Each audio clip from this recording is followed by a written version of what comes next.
Alright, so September 7th, just got the Galaxy Note 8.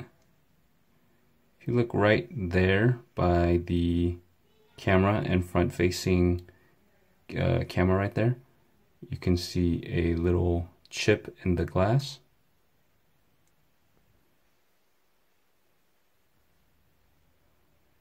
So let me see if I can focus. There it goes.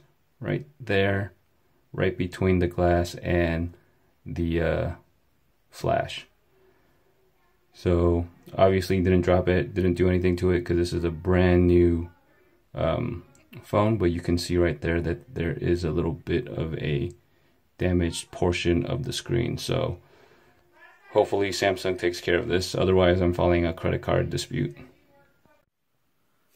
Alright, so I got my Galaxy Note 8 yesterday and I opened it up and you can see right there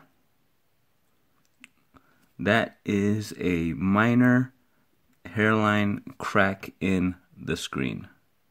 Right there, you can see it just as the light's reflecting off of it.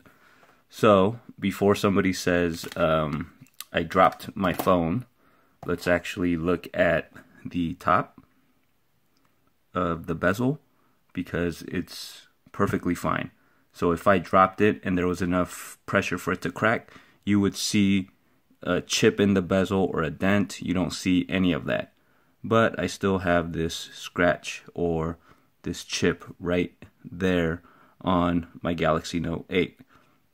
Now, I've spent over 2 hours talking to Samsung support, and they have absolutely no idea what's going on, how to process returns, how to process an exchange, because I'm getting multiple answers from different folks.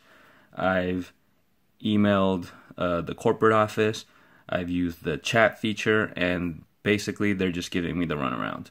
So at this point, I'm planning to file a dispute with the Better Business Bureau, file a chargeback with my credit card company, and then we'll take it from there. Most recently, my last conversation with Samsung, they said the best option is to return this phone as a return, so just get my money back, and then rebuy it. So it's two separate transactions. So I tried to do that with the Note 7 promo, but then it doesn't go through because their system registers that I already made the purchase when I bought this Note, so it already gave me that promo. So the customer service rep said they'll reset it and I can try it again. So I tried it again and it still wouldn't work. So then I called, used the chat, and basically they still can't figure out what's going on. The other recommendation was to return it completely and that they would exchange it. Problem is, if I return this device, I don't have a phone because they're not shipping me a replacement phone until they check this one out. I have a S7 Edge from my Note 7 fiasco, but they want that phone back within 15 days of when I receive this. But the exchange procedure for this takes 15 days. So I asked them to extend my S7 Edge trade-in time so that I have a phone to use, and the customer service rep said she's not allowed to make those decisions and that somebody would get back to me. I asked her to let me talk to her manager or the person who could make those decisions, and she said that she couldn't do it because she didn't know who I would need to talk to. So absolutely ridiculous customer service. I have screenshots of my chats, kept the log of each time I've called with the employee ID number and the reference number for the phone calls.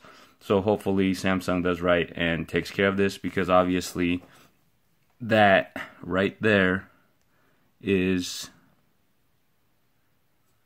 a manufacturer defect right there.